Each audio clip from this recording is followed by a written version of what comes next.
What's up, you guys? Alliteration Gaming here with some Vanguard Zero content, specifically Granblue. Hot off the charts from the newest Goki Daimonji's challenge, Burning Pirates Bandanas, or whatever it's called.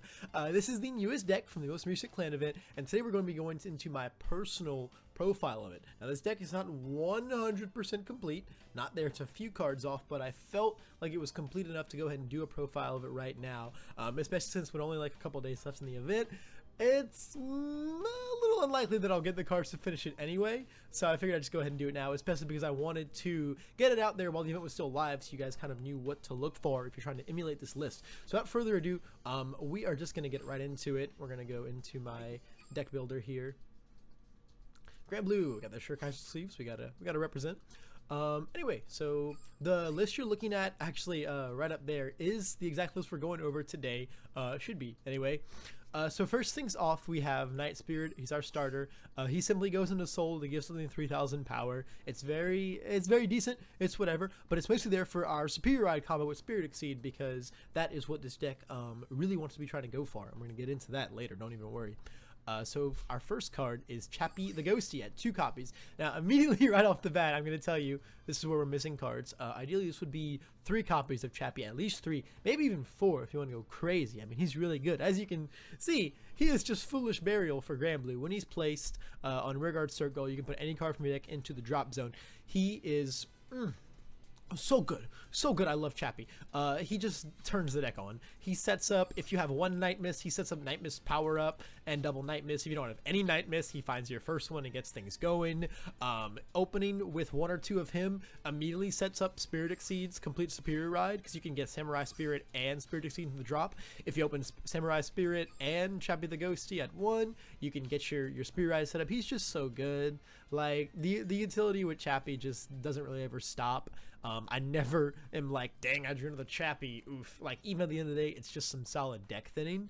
Like, he's just such a good card. He's so good. I can't imagine, I mean, even just having 2 sucks, but I can't imagine running less than 3, like, in a 100% complete deck. Chappie's just the actual workhorse of the deck. Then we have 4 PGs. This is pretty self-explanatory. It's just, it's a PG, Vanguard Zero. You play 4 PGs. I shouldn't have to really get into that. You can't guard, bro. Then we have Day Romario, our 8K vanilla at 3 copies. This is probably where the 3rd Chappie would come in. It would become, the 3rd Chappie would take a Romario out of the deck. He's okay. I mean, the only thing he's really there to do is make good columns and be a solid ride target. I mean, he hits 16 with an unpowered up Night Mist. He hits 16 with our Negromarl. He hits 21 with Skull Dragon, which is also some pretty good stuff. He hits 21 with Skull Dragon or Spirits Exceeds on the rear guard. So it's pretty good. He has his capabilities, but he doesn't really like make the deck function better. He just lets you hit nice numbers sometimes. So he doesn't need to be at 3 copies. You could easily get away with playing him at 2. But he's still fine. Then our more important grade 1 is Samurai Spirit.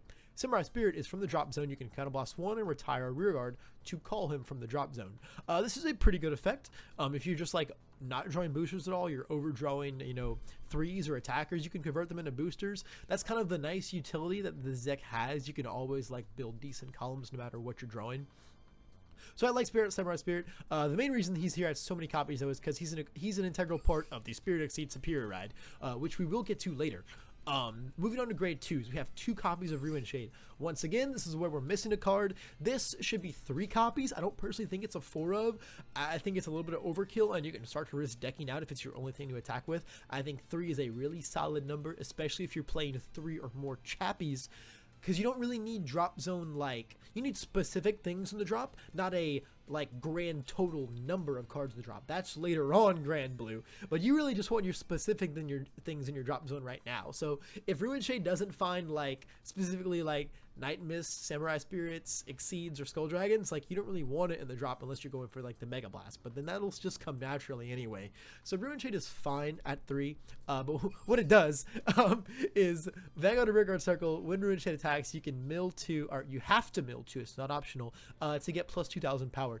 This is really good. It once again, it escalates your drop zone, starts turning the rest of your deck on. If you find good stuff, like if you find good stuff, it's gonna mill triggers. Get over it. That's just a part of the deck. But it being an 11K attacker is just so nice for basically free. You're going to see a lot of things in this deck really swing big solo, which is really, really nice. Next, we have Captain Nightmist. This is the best card in the deck. This is the engine, the driving force. This is the reason the deck like has an identity.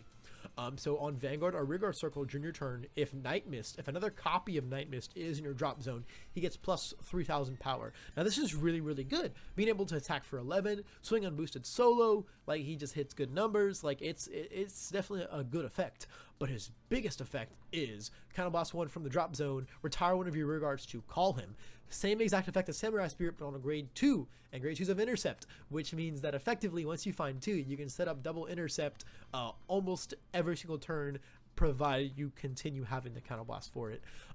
Nightmist is just so good. The defense, the power, the utility of always having him available to be an attacker, like Nightmist just really makes this deck, to be honest. This deck wouldn't be played without Nightmist. He is absolutely worthy of his hot triple rare status. Next we have our Stormwide Ghost Ship at 3 copies. This is what would go down to 2, ideally for the 3rd Ruin Shade, but for now we're running 3 because it's a good card still.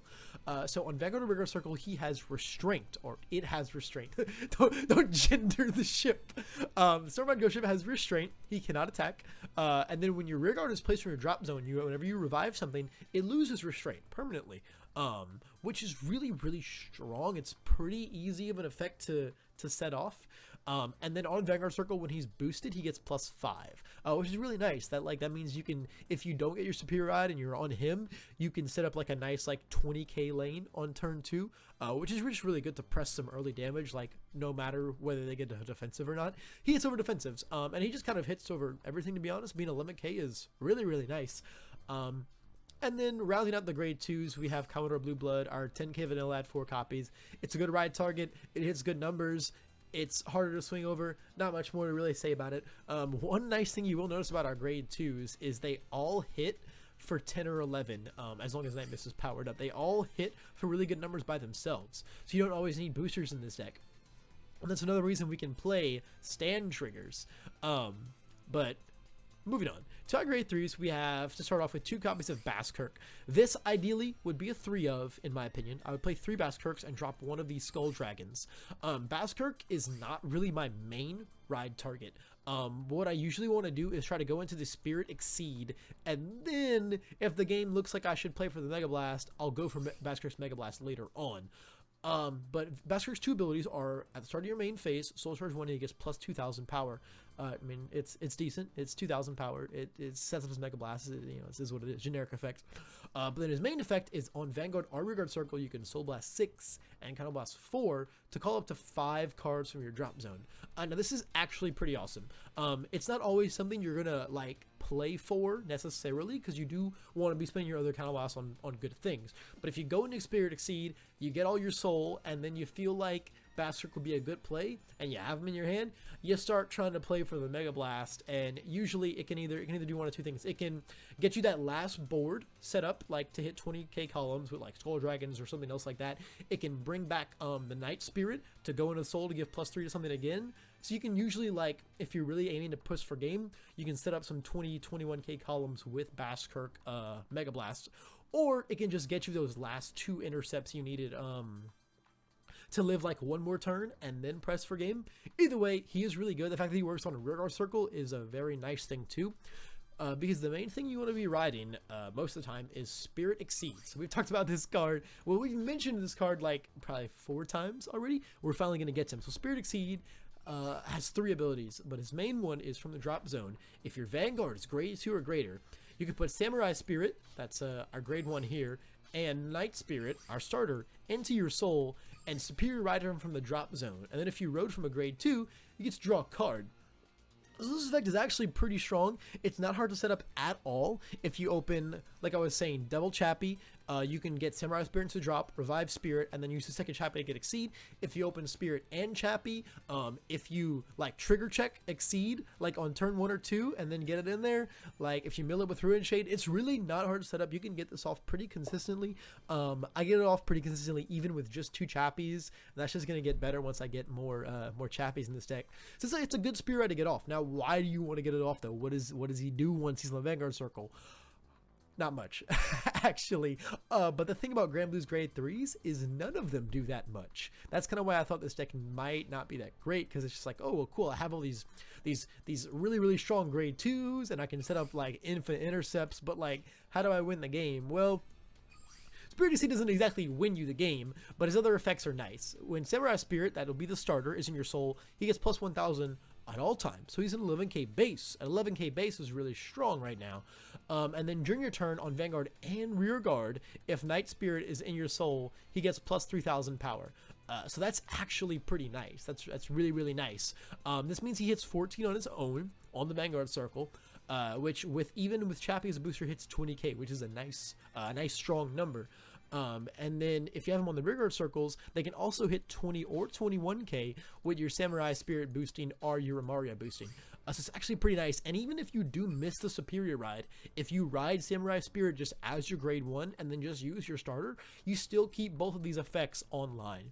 So he's really nice. He's mostly, what I want to try and do with this deck is I want to go into Spirit Exceed Superior ride, and then within the next turn or two, I want to either use all my Counterblast to just generate advantage through Night Mist and Negromarl throughout the game, or if it looks like the Mega Blast could be a good play, I'll try and find a Basturk, keep him in hand, and then drop him for the Mega Blast. The nice thing is you actually don't even have to ride off of a Spirit Exceed to get Basturk. If you have the 6 soul without the soul charge 1, you can just call Basturk and stay on your 11k base and still get the Mega Blast off.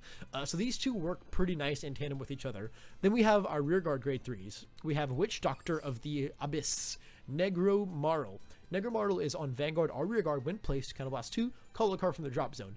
This is a pretty strong effect, actually. You can get a booster, you can get another intercept, you can bring back Chappie and get another search, because Chappie's when placed from anywhere. Negromarl is really, really nice. Like, Counterblast 2 to just revive anything is pretty underrated. The main drawback of the card, obviously, is if you ride it. I mean, if you ride it, it obviously sucks. Like, try not to do that. Either stay on grade 2 or hope you can find Spirit Exceed set up eventually.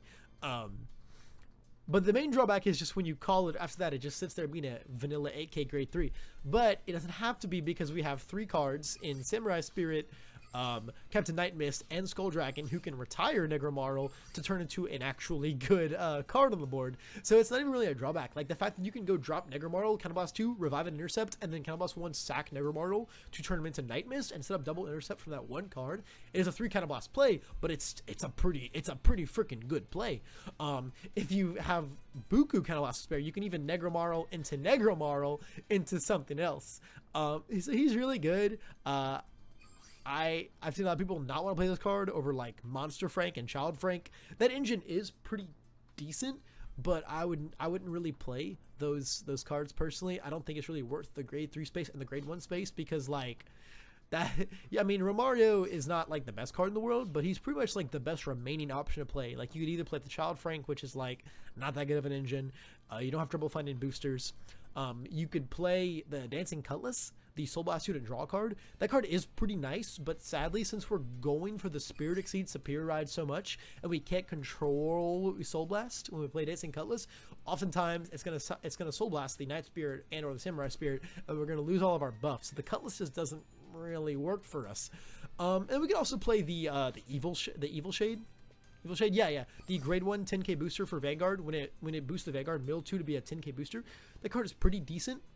But we don't really ever need that, because we're already going to be swinging for over 20 or minimum 20 with Spirit Exceed on our Vanguard circle. The only real merit is it can hit 22 with Basturk on Vanguard circle, which is like okay, but I don't think it's worth playing the card for. And it can run the risk of decking you out, because you have to mill 2 when it boosts, or it can't boost. It's not an optional effect, and that can get you closer to decking out. Now obviously the same goes for Ruin Shade, but Ruin Shade has a lot more going for her than the Evil Shade does. So that's kind of why we don't play any of those cards. We play these instead. There's not a lot of options right now for Granblue, but I think these are the best. There is one other grade 2 option. It's Greed Shade, who's an 8k grade 2 that when he swings, if your hand is bigger than your opponent's, he's an 11k swinger. That almost never happens, because this deck generates board, not hand, for the most part, and those don't really go hand in hand. So that never turns on. We'd much rather be playing these really, really good grade 2s. Granblue have probably the best grade 2s in the game right now, in my opinion. Like, their grade 2s are so strong enough to carry the deck. But that was a bit of a tangent. And our last grade 3 here is the Dragon Undead Skull Dragon. He is, during your turn, he gets plus 3,000 on Rearguard Circle, and at the end of the turn he attacks. He has to retire himself. But that's okay because he also has the Night Mist clause where from the drop zone you can kind of boss 1 and retire a rearguard to call him from the drop zone. So these are pretty nice effects. Obviously, like, he's a -1 after you play him. But he does swings for 13, which is sometimes really nice. He can swing for 11k solo. He can make 20k or 21k with a lot of the good grade 1s. And late game, if you really need to push for damage, you can say, screw reviving Night Mist or something. I'm going to revive into this guy and make a 20k column, and I can hit over defensive, which is really, really good stuff. He just helps you, like, he just helps you push when you need it, and it also provides the same Night Mist kind of utility, where you can always have an attacker no matter what you're drawing. So I personally really like the Skull Dragon, but he would be at 2 copies for a 3rd Baskirk if I had the complete deck. And then for trigger lineup, we're playing 5 draw and 4 stand.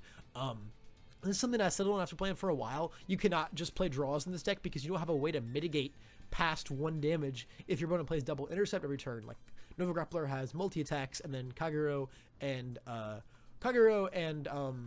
Royals have retires, be it through their other effects or through Blaster Blade, to get past double intercepts and push more than 1 damage a turn. Granblue has nothing like that. They don't have those things. So you kind of have to play the stands, or, I mean, you can play crits too, but I don't think those are personally as good, to press more than 1 damage in late game and just really seal the deal. The stands also work really well because almost all of our cards swing alone for 10 and above. All of our grade 2s, if Night Mist is powered up, swing for 10 or 11 on their own, so they play really well with stands because they come up for 16 or they come up at 20 something with a booster. So the stands are actually not half bad. You could play 4 and 5 or 5 and 4, like between stands and draws. It really doesn't matter in my opinion. You could play 6 and 3, like as long as you have some good mixture of both of them, enough to like see 1 or 2 a game respectively from the stands. That's all you're really worried about. So that's pretty much my list. As far as how it's been performing, I've only played Novas in ladder otherwise since the game came out. Around Legend 35, around Legend 35 I stopped playing Novas and started playing this, and I've since gotten to Legend 50 with it. So it's not performing bad in the slightest. It's a really good deck in my opinion to climb ladder with right now. If you like Granblue and you want to like whale resources for it right now, it's not the worst idea in the world. It's a good deck to climb with, and I think it's doing a lot better than people are giving it credit for. I had zero intention of playing this deck before the event dropped. I pulled like 1 Ruin Shade from my first 12 packs, and I was like, it's not a Pirate's Life for me, dog. But then I cracked 1 pack with double Night Mist, and I was like, tie my bandana, let's go, baby, I'm joining Goki Army. I've been playing Own That ever since. It's a really fun breath of fresh air, and it's really not a bad deck in the slightest. It's gonna fall off with the next set a little bit, obviously, because like other things just get so much stronger. But Kagero, if we get post-nerf Amber Dragons, Kagero becomes a little weaker next set as Risers and Tsukuyomi rise up. And Kagero is your biggest counter, like when you're playing Granblue. If they ride Blockade, you're like, oh, my deck's off now. They flipped the switch. My deck's off now. Like, my intercepts don't work. None of my strategies work. I just gotta go Munka and hope it works, which Granblue's not really like that built for.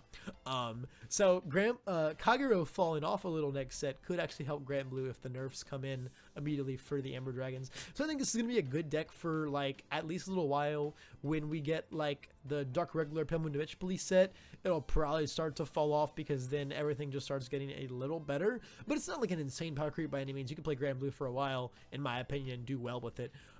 So if you are interested in this deck, I recommend like going for it. It's very fun to play. I think it's the most fun of the 5 decks to play right now because it's like the only one with like, it has actual combos as opposed to just like swinging and hoping for triggers like most of set 1-0 is. It's a really fun deck to play. That's why I've been sticking to it. I am probably going to be doing some streaming at some point before the season ends with this deck in ranked. I'm going to leave all of my links and stuff down below, and you'll be able to see it in my channel description and stuff too. Catch me out on Twitch. Alliteration Gaming is still the name. We're going to be doing some Granblue ranked streams hopefully in the near future so you can see this deck in action. Until then, that's about all I have to say on the Pirates. I'm going to see you guys next time. Bye-bye.